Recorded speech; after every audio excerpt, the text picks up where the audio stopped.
प्रभु का नाम का स्तुति हो। वापस इस प्रकार प्रभु के नाम में इकट्ठा होने के लिए प्रभु ने हमें सहायता किया। अलग अलग घरों से हमारे साथ जोड़ा हुआ हर एक भाई बहन के लिए ईश्वर को धन्यवाद देता हूँ। आज का हमारा अध्ययन के लिए प्रेरितों का काम 8वां अध्याय 26 से लेके हम 40 तक पढ़ेंगे। Acts of the apostles chapter 8 26 to 40। फिर प्रभु के एक स्वर्गदूत ने फिलिप्पुस से कहा, उठ और दमिश्क की ओर उस मार्ग पर जा जो यरूशलेम से गाजा को जाता है। यह रेगिस्तानी मार्ग है। वह उठकर चल दिया और देखो, कूश देश का एक मनुष्य आ रहा था जो खोजा और कूशियों की रानी कंदाके का मंत्री और खजांची था। वह आराधना करने को यरूशलेम आया था। वह अपने रथ पर बैठा हुआ था और यशायाह भविष्यद्वक्ता की पुस्तक पढ़ता हुआ लौटा जा रहा था। तब आत्मा ने फिलिप्पुस से कहा, निकट जाकर इस रथ के साथ हो ले। फिलिप्पुस उसकी ओर दौड़ा और उसे यशायाह भविष्यद्वक्ता की पुस्तक पढ़ते हुए सुना और पूछा, तू जो पढ़ रहा है क्या उसे समझता भी है? उसने कहा, जब तक कोई मुझे ना समझाए तो मैं कैसे समझूं?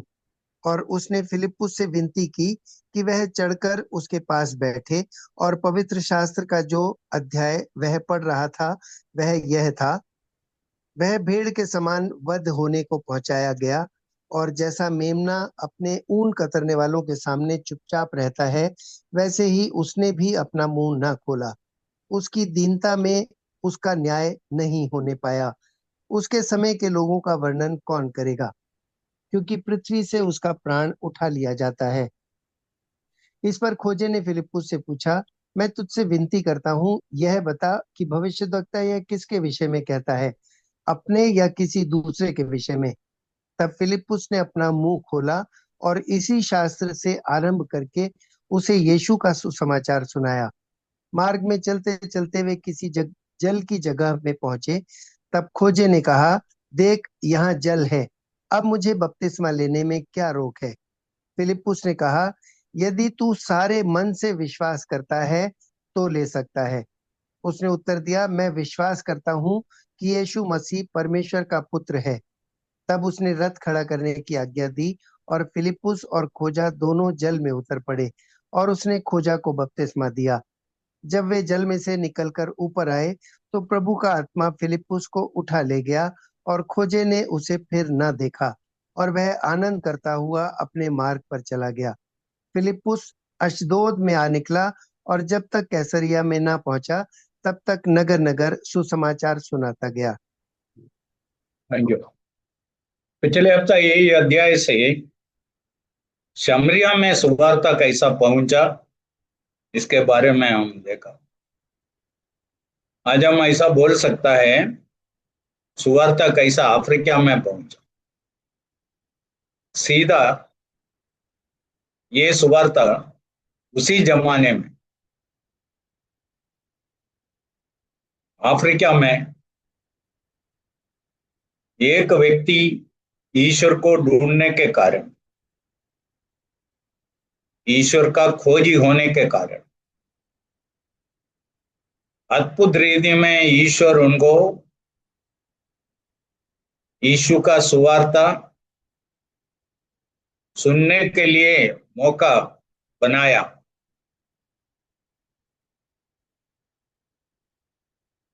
वापस अपने देश में, अफ्रीका में, इथियोपिया में केवल एक विश्वासी नहीं है, हम बोल सकते हैं मिशनरी बन के गया। ये बाइबल का दूसरा जगह में भी ऐसा कहानियां हमको मिलता है। इधर 8वां अध्याय, 9वां अध्याय, 10वां अध्याय, तीन अध्यायों में तीन महत्वपूर्ण रूपांतर, जीवन का रूपांतर, कैसा तीन व्यक्तियों का जीवन बदल गया, इसके बारे में हम पढ़ते हैं। ये 8वां अध्याय में हम इस एथियोपिया का मंत्री और खजांची कैसा यीशु को जाना, कैसा यीशु के पास आया, इसके बारे में हम पढ़ते हैं। और 9वां अध्याय में जब आए, सुवार्ता का सबसे बड़ा विरोधी, मंडली को सताने वाला पौलुस कैसा प्रभु को जाना, उनका जीवन में कैसा रूपांतर आया, कैसा जीवन बदल गया, ये हम पढ़ते हैं। 10वां अध्याय में हम आएगा तो कुरनेलियुस के बारे में पढ़ते हैं। कुरनेलियुस कैसा यीशु को स्वीकार किया जाना। प्रभु का इच्छा है तो हम आगे जब हमारा पढ़ाई पढ़ाते समय में ये सब विस्तार से देखेंगे। इधर हम ये भाग जो पढ़ा है, इधर 4 सवालों हैं। पहला सवाल फिलिप्पुस खोजा, इस मंत्री को पूछा, तू जो पढ़ रहा है, और 30वां कलम 30, तू जो पढ़ रहा है क्या उसे समझता है? जो तुम पढ़ रहा है क्या उसे समझता भी है? हम में से कोई भी बाइबल पढ़ते समय में, पढ़ने के बाद हमें सवाल पूछने का है, मैं आज जो पढ़ा ये मुझको समझ में आया है या नहीं? ओके। दूसरा सवाल है, वो सवाल ये मंत्री फिलिप्पुस को पूछ रहा है 31 में, 31 में, जब तक कोई मुझे ना समझाए तो मैं कैसे समझूं? Unless somebody explains, how can I understand? ये बाइबल समझाने वाले का जरूरत, पहले समझना बाद में समझाना। इसलिए पूरा जिंदगी समझ के जाने का नहीं, समझने के बाद दूसरों को समझाने का।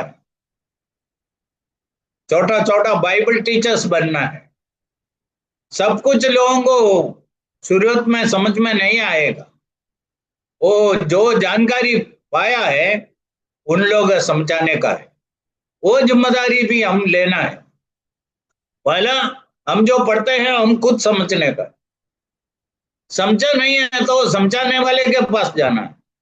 जिनको बाइबल अच्छी तरह आता है, काफी टाइम से बराबर बाइबल पढ़ता है, बाइबल का जानकारी रखता है, उनके ढूंढ के जाने का है।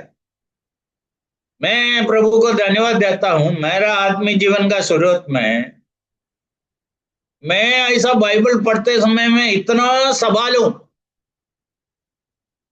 मेरे मन में आता था। मैं बहुत लोगों के पास गया, बहुत लोग मुझको निराशित किया, उनके पास बराबर जवाब नहीं था। और सब लोग ऐसा नहीं था। बाद में कुछ लोगों को मिला, उनके द्वारा मैं बाइबल का जानकारी, मेरा सवालों का उत्तर उनके द्वारा प्रभु मुझको दिया, इसलिए समझाने वाला हूं। तीसरा सवाल हम देखते हैं, ये बाइबल पढ़ते समय में ये पूछ रहा है 34 में, मैं तुझसे विनती करता हूं, ये बात भविष्यद्वक्ता किसके विषय में कहता है, अपने और किसी दूसरे के विषय में?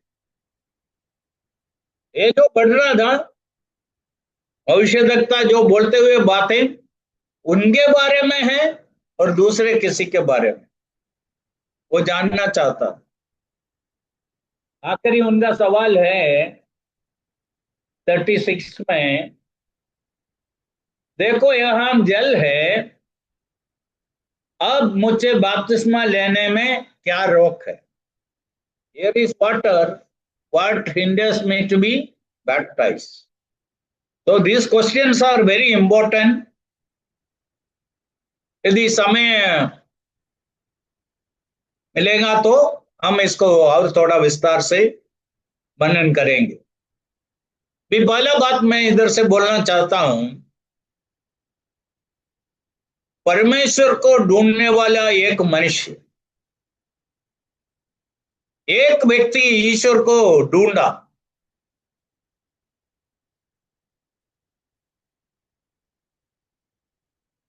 ईश्वर ईश्वर को ढूंढने वाला मनुष्य को ढूंढता है। ईश्वर को ढूंढने वाला मनुष्यों को ईश्वर ढूंढता है। गीत शास्त्र 14 अध्याय 14 का 2, भजन संगीता Psalms 14 verse 2, 14 verse 2। परमेश्वर ने स्वर्ग में से मनुष्यों पर दृष्टि की है कि देखे कोई बुद्धिमान, कोई परमेश्वर का खोजी है या नहीं। ईश्वर स्वर्ग से नीचे देखता है, क्या देखता है? कोई बुद्धिमान है क्या? बुद्धिमान कौन है? ईश्वर को ढूंढने वाला, ईश्वर की खोजी में है। लोग ईश्वर को ढूंढते हैं। मनुष्य के अंदर ईश्वर के लिए एक प्यास है, एक भूख है।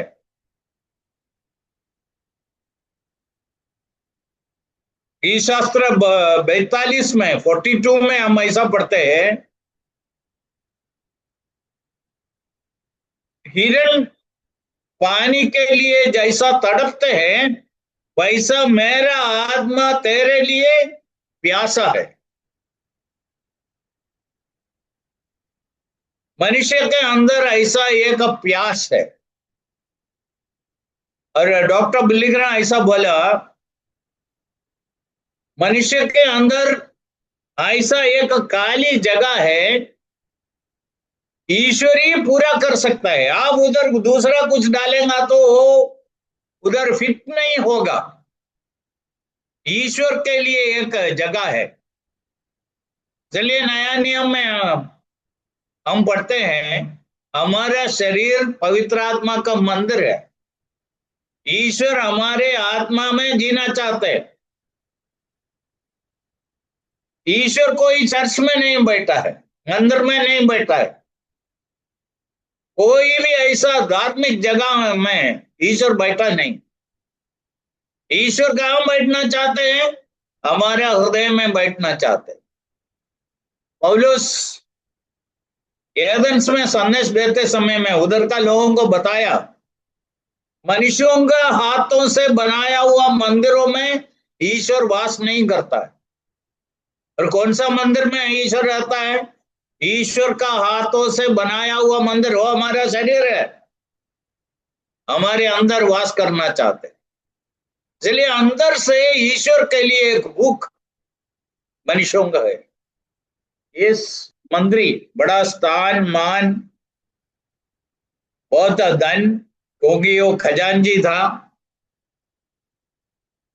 ऐसा एक व्यक्ति ईश्वर का खोज में यरूशलेम गया आराधना करने के लिए।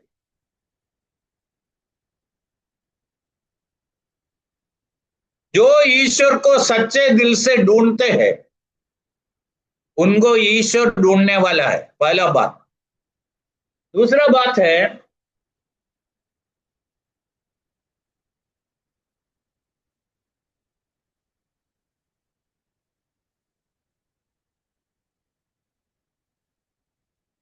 God wants to help those who will help themselves। ईश्वर ऐसा लोगों को मदद करेंगे जो अपने आप को मदद करना चाहते हैं। मैं थोड़ा आगे जाऊंगा, आगे बढ़ूंगा, मुझको सच्चाई जानना है, सच्चाई को पकड़ना है, इसके लिए मैं थोड़ा परिश्रम करूंगा, मेहनत करूंगा। ऐसा बोलने वाले को ईश्वर मदद करता है। यदि आप कहां भी रुक दिया, ईश्वर बोलेंगे ठीक है तुम उधर ही रुको। यदि आप बोल रहे हैं नहीं मैं कैसा भी ईश्वर के पास पहुंचना चाहता हूं, मिलना चाहता हूं, ईश्वर कैसा भी सत्य को आपको प्रकट करेंगे, आपको विश्वास में लाएंगे। तीसरा बात, हम जो कर सकते हैं हम करना है, हम जो कर नहीं सकता है ईश्वर करेंगे। What you have to do, you do. What you cannot do, God will do. इधर ये आदमी क्या क्या किया, ठीक है, उनको मिला हुआ जानकारी के अनुसार यरूशलेम गया। यरूशलेम से वापस आते समय में बाइबल का एक भाग यशायाह नबी का पुस्तक खरीद लिया और रास्ते में वो खोल के पढ़ना शुरू किया, पढ़ना शुरू किया। इतना उस आदमी ने किया और उनको कैसा ईश्वर का मदद मिला बाकी भाग में हम जानते हैं। चलिए पहले मैं आपको बताना चाहता हूं, ईश्वर को ढूंढने वाला एक व्यक्ति, ईश्वर ऊपर से देखता है, ईश्वर को ढूंढने वाला कोई भी बुद्धिमान है क्या उनका सहायता के लिए, मदद के लिए? ईश्वर दुनिया में देखते रहते हैं। और इधर इस आदमी इतना तकलीफ उठाने के लिए, यरूशलेम तक जाने के लिए, उधर से इस पुस्तक खरीदने के लिए और वो पुस्तक पढ़ने के लिए तैयार हो। जब ईश्वर ने देख लिया इसका अंदर का भूख, वो कैसा अपने आप को मदद करना चाहते हैं, ईश्वर एक विश्वास योग्य व्यक्ति को बुलाया। पिछले हफ्ता हमने देखा फिलिप्पुस। ये फिलिप्पुस कौन था? 5वां अध्याय में हम फिलिप्पुस के बारे में पढ़ते हैं। एक एकदम आत्मिक व्यक्ति था, आत्मा से और ज्ञान से परिपूर्ण था, अच्छा साक्षी पाया हुआ व्यक्ति था। ऐसा एक व्यक्ति अभी समरिया में आके उधर सेवा कर रहा है, सेवा अच्छी तरह बढ़ रहा है। ईश्वर उनको बोला थोड़े समय के लिए काम बंद करके एक आत्मा ईश्वर के लिए भूखे हैं, उनके पास जाके उनको सुवार्ता दे दो। इधर से एक बात आपको समझना है, यदि एक व्यक्ति सच्चे दिल से ईश्वर को पुकारता है, ईश्वर को जानना चाहते हैं, ईश्वर कैसा भी उनके लिए रास्ता खोले। ये सच्चाई इधर बताता है।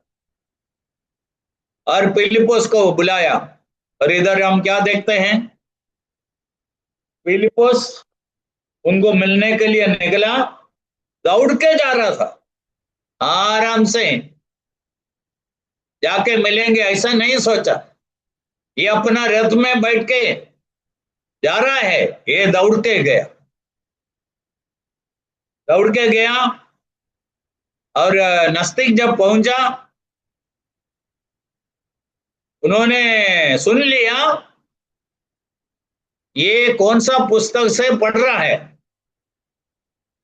और उनको ये सवाल पूछा जो तुम पढ़ रहा है तुमको समझ में आता है क्या? और उनके साथ रथ के अंदर बैठ के उनको सुवार्ता प्रभु का वचन देते ही रहता। इधर हम देखते हैं फिलिप्पुस समझ लिया एक आत्मा का मूल्य सारे जगत का मूल्य से ज्यादा है। यीशु मसीह मरकुस का सुवार्ता 8वां अध्याय में यह सवाल पूछा, एक मनुष्य सारे जगत को प्राप्त करे और अपना आत्मा को हानि लाए, उनके लिए क्या लाभ है। इधर हम देखते हैं एक आत्मा का मूल्य सारे जगत का मूल्य से ज्यादा है। इधर हमारा मूल्य कितना है, ये हमको समझने का है। हमारे अंदर एक बहुमूल्य आत्मा है,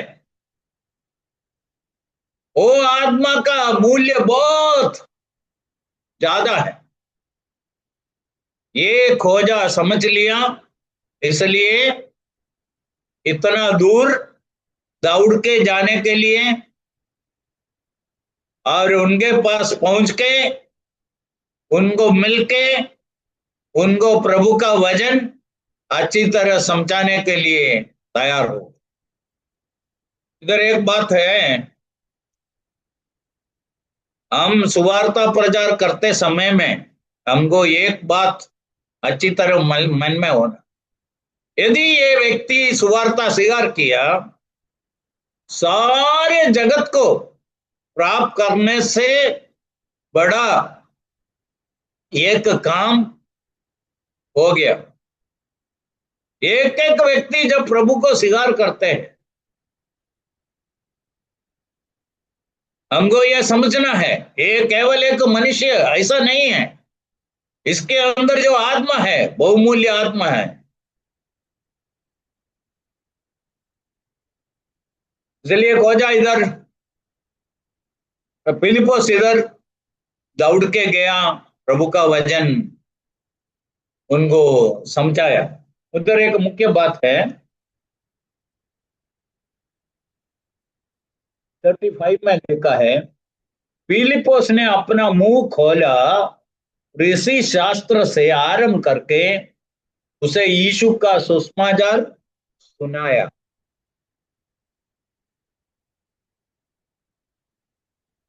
यीशु मसीह का सुसमाचार सुनाया। आजकल तकलीफ क्या है, बहुत लोगों को मालूम भी नहीं है ये सुवार्ता क्या है, सुसमाचार क्या है। पिछले हफ्ता मैं बोला था और एक बार बोलना चाहता हूं, सुवार्ता समझना है तो दुर्वार्ता क्या है समझना है। You want to understand what is the good news, you have to understand what is the bad news. अभी समझ लो, एक व्यक्ति एक डॉक्टर के पास जा रहा है, कई शारीरिक तकलीफें हैं, डॉक्टर उसको अच्छी तरह निवारण जांचने के बाद यदि उसको ऐसा बोलता है आपको कुछ बड़ा तकलीफ है, ये मामूली बीमारी नहीं है, ऐसा बोलते समय में ये है बैड न्यूज, बैड न्यूज। यदि वो डॉक्टर बोलता है ठीक है बात थोड़ा गंभीर है, फिर भी अभी इसका इलाज शुरू करें, ये ठीक कर सकता है, ऐसा बोला है तो ये गुड न्यूज है, ये ठीक हो जाए, मैं ठीक कर दूंगा, ऐसा बोलेगा।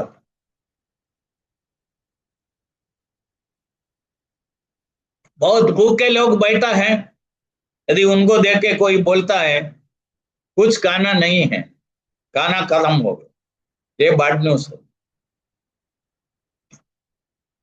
फिर इसके बदले में फिर हम दूसरे कोई आके बोलता है आओ खाना तैयार है, और भूखे लोगों को इससे बड़ा अच्छा संदेश क्या है।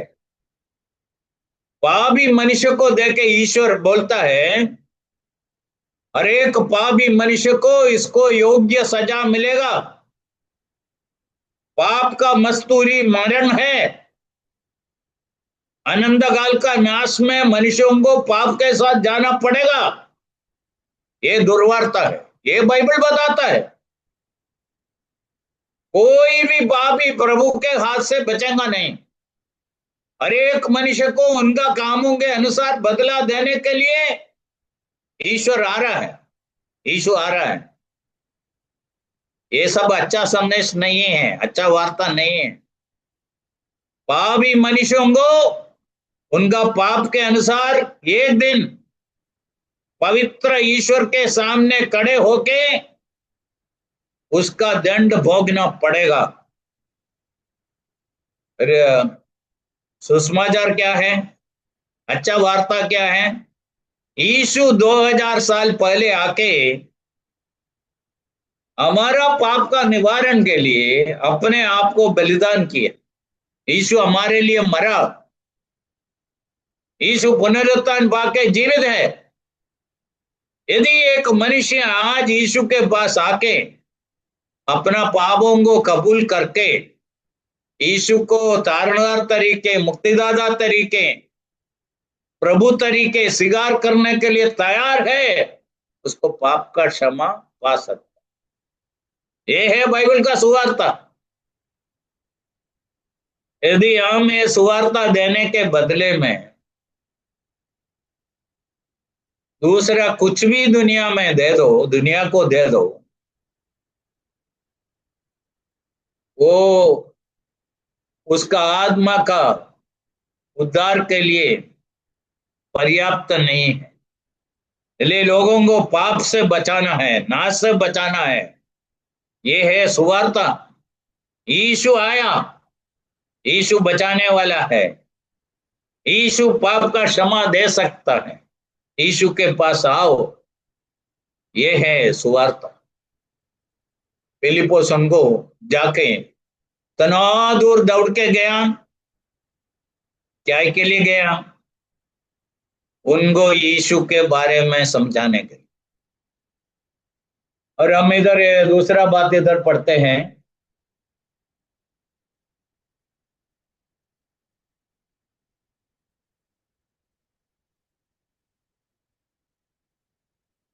पैंतीसवां कलम में।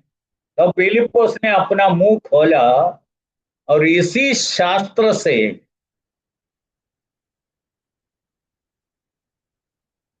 एक पुस्तक से, जो पुस्तक उसने पढ़ रहा था उस पुस्तक से, पवित्र शास्त्र से, बाइबल से। खाली उनके पास यशायाह नबी का पुस्तक था और वो जो पढ़ रहा था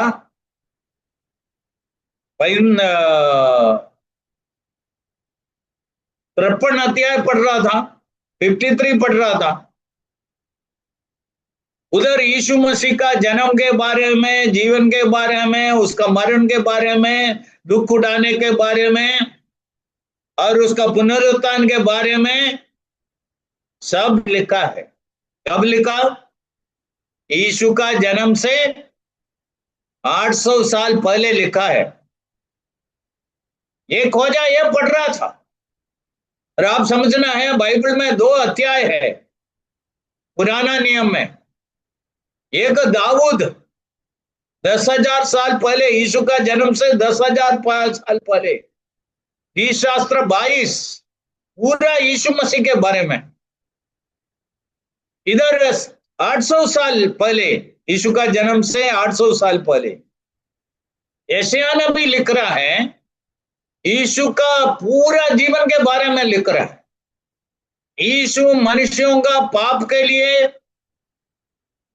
अपने आप को बलिदान के रूप में देगा, हमारे लिए मरेगा, हमारा पाप का सजा वो लेगा। आदि बातें लिखा है। ये खोजा, पढ़ रहा था। अभी पवित्र शास्त्र के बारे में, बाइबल के बारे में मैं थोड़ा कुछ बातें बोलना चाहता हूं इधर इस वचनों के आधार पर। पहला बात, हमारे पास एक बाइबल होना है।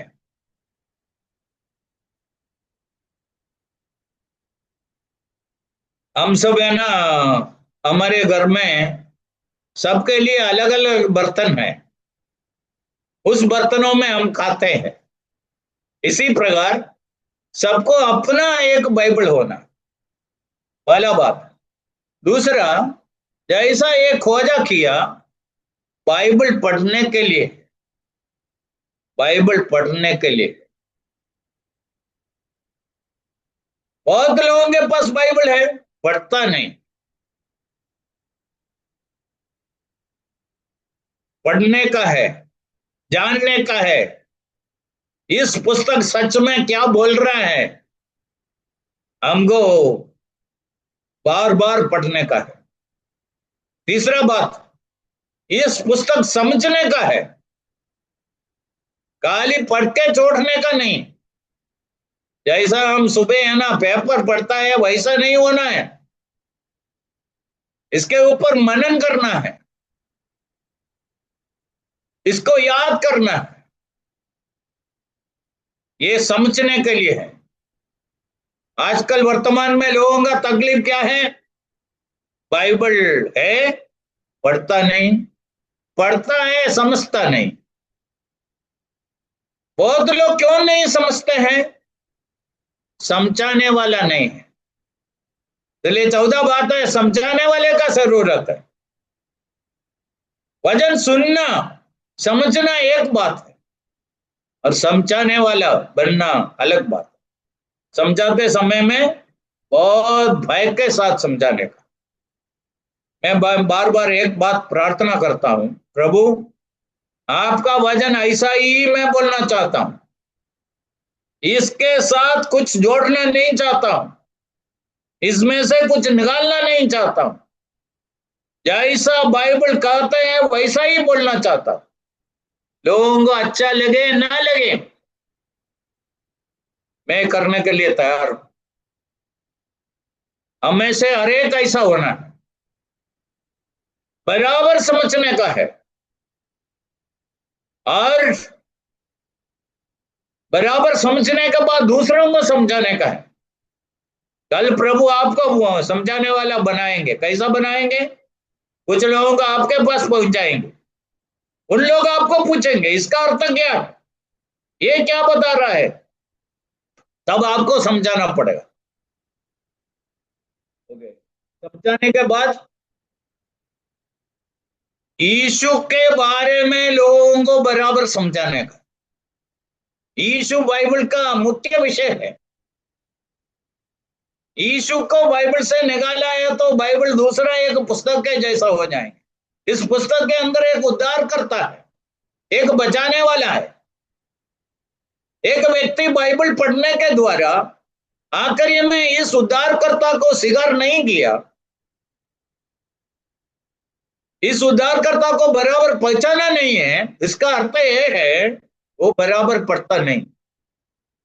इसलिए तकलीफ किसी को नहीं होना है।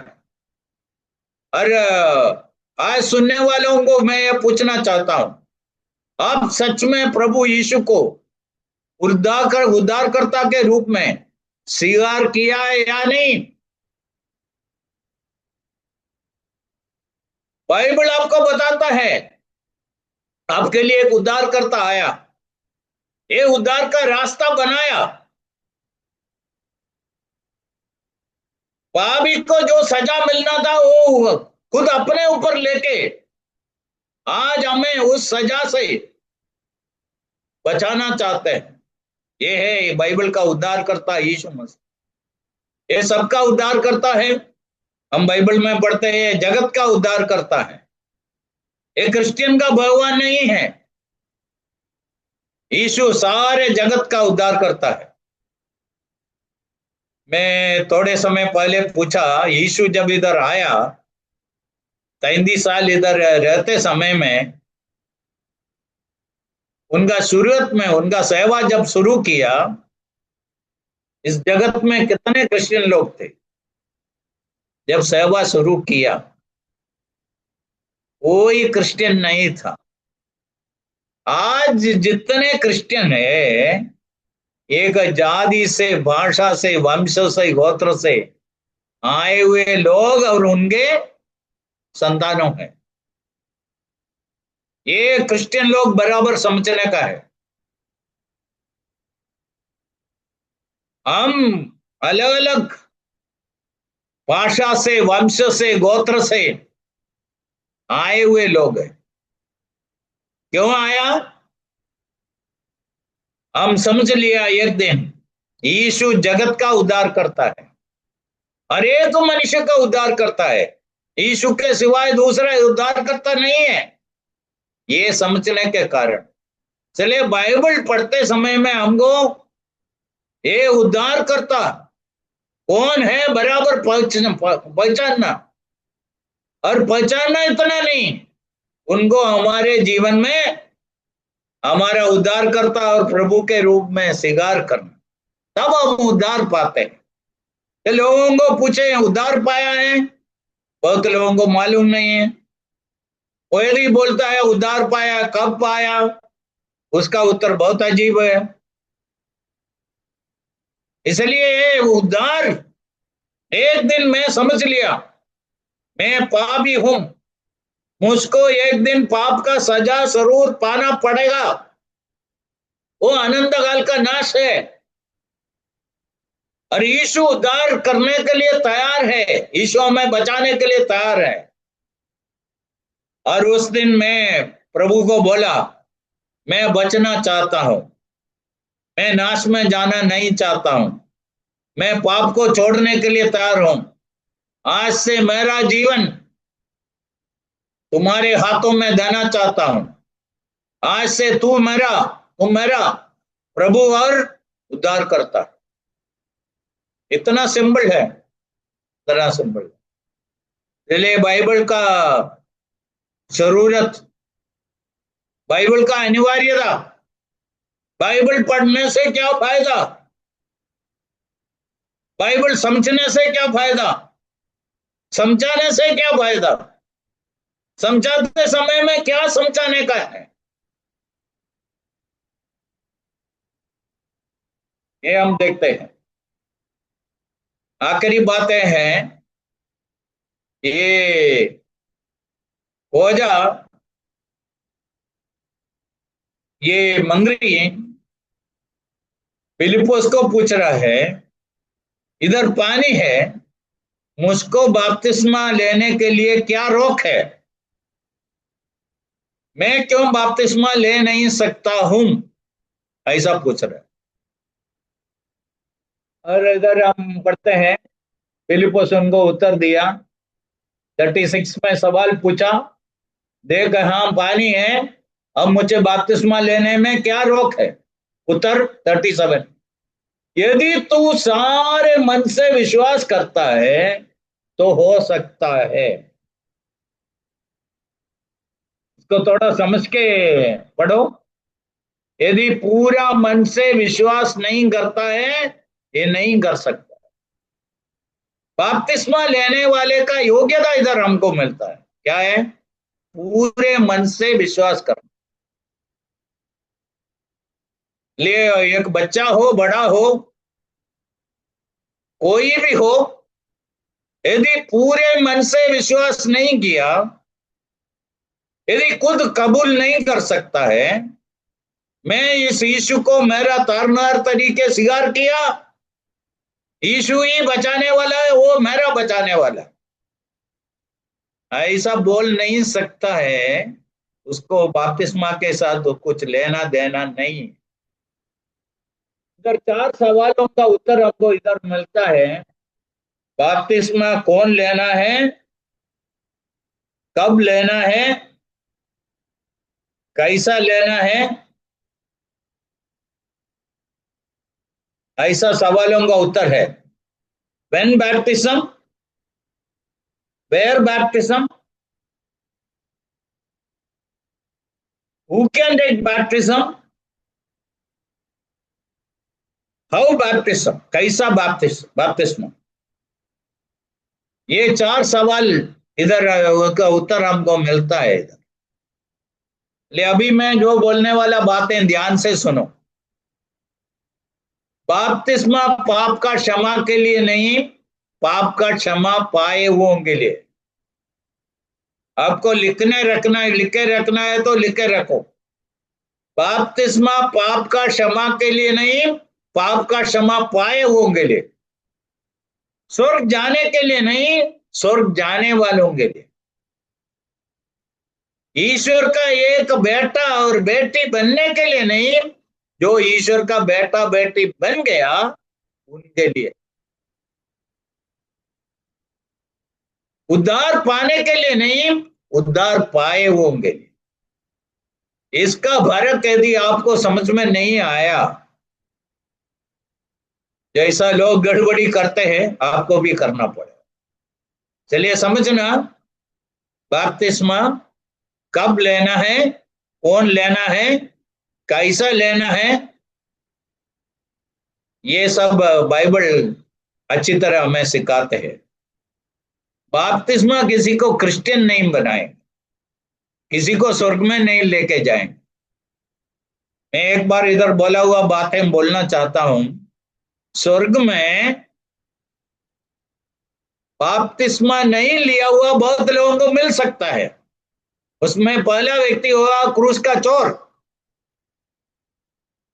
स्वर्ग में बपतिस्मा नहीं लिया हुआ बहुत लोगों को मिल सकते हैं। दूसरा बात सुनो, नरक में बपतिस्मा लिया हुआ बहुत लोगों को मिल सकते हैं। बच्चों का बपतिस्मा लिया होगा, बड़ों का लिया होगा।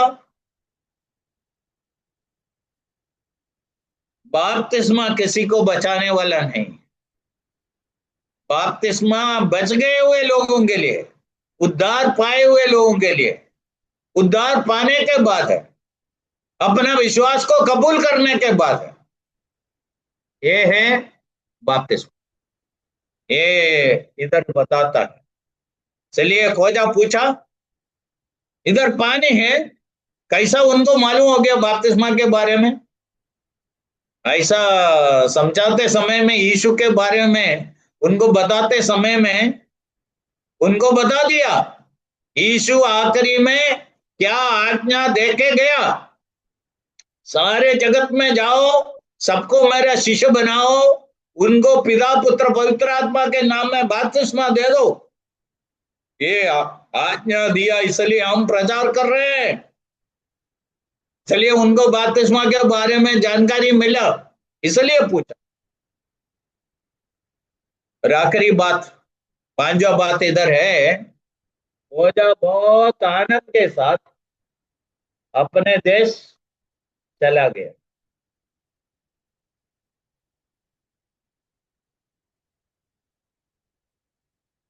थर्टी नाइन का आखिरी में हम पढ़ते हैं, और वो आनंद करता हुआ अपने मार्ग चला गया। फिलिपस उनके साथ ना रहा, और अभी बहुत आनंद के साथ जा रहा। कहाँ जा रहा है? अपना देश में। जैसा मैं शुरुआत में बोला, अफ्रीका में सुवार्ता कैसा पहुंचा, इस व्यक्ति के द्वारा उधर सुवार्ता पहुंचा। फिर मेरे पास एक पुस्तक था, अभी नहीं है, कुछ मिशनरियों का कहानी है। उन लोग अफ्रीका में गया, कुछ अजीब बातें उन लोग देख लिया। एक बात, उनके बीच में कोई भी लड़का लड़की 20 साल का हो गया तो उनको नदी में लेके जाएगा, उनको बपतिस्मा देगा, और उसको बोलेंगे आज से तू एक नया सृष्टि है, आज तक तुमने जो कुछ गलती किया, पाप किया, सब इधर डुबा दिया, आज से तुम एक नया व्यक्ति है। ऐसा अफ्रीका का कुछ लोगों के बीच में एक बपतिस्मा। दूसरा बपतिस्मा उधर है,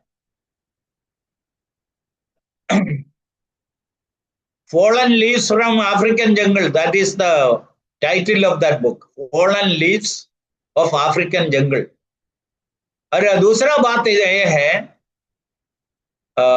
एक स्त्री का पति मर गया, उसको दूसरा शादी से पहले उनका गांव का मुख्य लोग लेके जाएगा, नदी में लेके जाएगा, उसको पानी में डुबाएगा, और उनको बोलेंगे तुम्हारा पुराना पति से तुम मुक्त हो गया, स्वतंत्र हो गया, अभी तुम बिल्कुल स्वतंत्र है, ऐसा उसको बताता। ये सब सुन के देखे मिशनरी लोग, उनको सब सुवार्ता दिया। वचन क्या सिखाते हैं, वचन में क्या लिखा है, वो सिखा के उनको प्रभु में लाया और सत्य सिखाया, और बाइबल का बपतिस्मा उन लोग बाद में स्वीकार किया। कहने का मतलब इतना है, ये खोजा उधर गया, ये मंत्री उधर गया, बाद में के बारे में इधर कुछ पढ़ता नहीं है, उनके द्वारा क्या हुआ हमको मालूम नहीं है। चलिए मैं बोला पहला विश्वासी और पहला मिशनरी बना के उनको उधर भेजा। चलिए ईश्वर कैसा एक व्यक्ति के जीवन में काम करते हैं, ये हमको इधर मिलता है। प्रभु आज भी ऐसा हमारे जीवन में काम करना चाहते हैं। मैं